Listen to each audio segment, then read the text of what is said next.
sad news to start off the year, bro, with Gangsta Boo passing away. I did not know she was 43 years old. I didn't either. Thought she was older than that.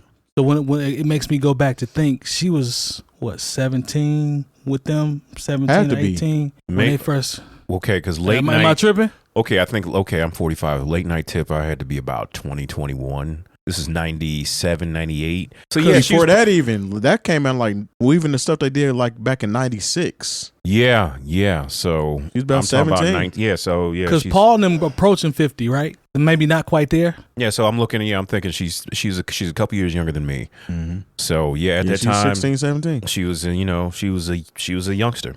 We all know in the South, but pretty much overall at this point how legendary that group was. But I did not see that coming, man. I do not know what the specifics are. Don't get me lying about what happened. Let's not speculate. I've seen people do that, and I think that's real raggedy. Everybody has the right answer until the right answer comes out. Mm-hmm. That's a blow to Memphis, just to hip hop in general. Because I'd also heard really just getting her flowers from a lot of this new generation. Exactly. She got to do verses. You know what I'm saying? She was working with Glorilla. She was working with somebody Lotto. else. Lotto. And and the thing is, like, people forget she had done work with Run the Jewels. True. Done work with Outkast.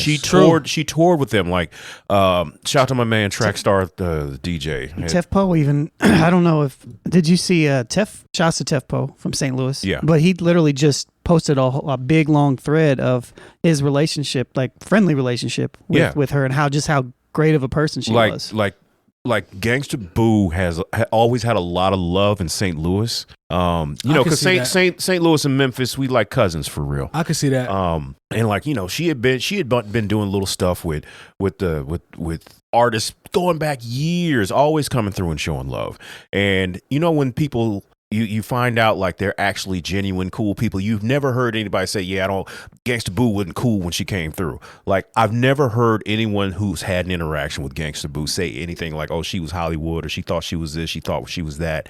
And only one didn't like was Busy Bone. Well, man, light of the situation. Man, I'll never forget during that verses. It was like after he set it off as Busy Bone does. It was like technical difficulties, and I was like, oh yeah, technical difficulties is Busy Bone. Right.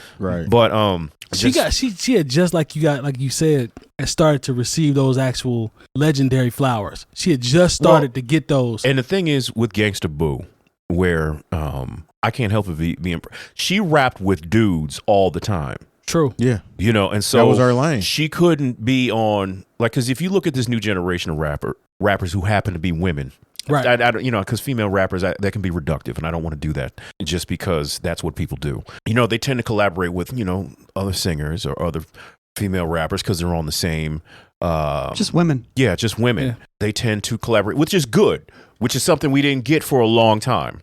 But Gangsta Boo held her own with dudes who were spitting that hard stuff. You know what I'm saying? Because she couldn't do like that's a 𝗏𝗔𝗏𝗧 because they were doing hardcore, right? Yeah, and because the thing is, she couldn't well played. My P this, my P that rap, and then go back and forth with Lord Infamous and Crunchy Black. You know what I'm saying? She had to hold her own as a hardcore lyricist. Now she had those records because that's what you do. Because she was a spitter, she held her own with dudes, and nobody ever said, "Oh yeah, we did this for Gangsta Boo." Gangsta Boo she did her. That made her a savage being around them because she didn't have, like you said, to your point, she didn't have any choice. It was her solo stuff was fire. Yeah, Inquiring Minds is a classic. Yeah.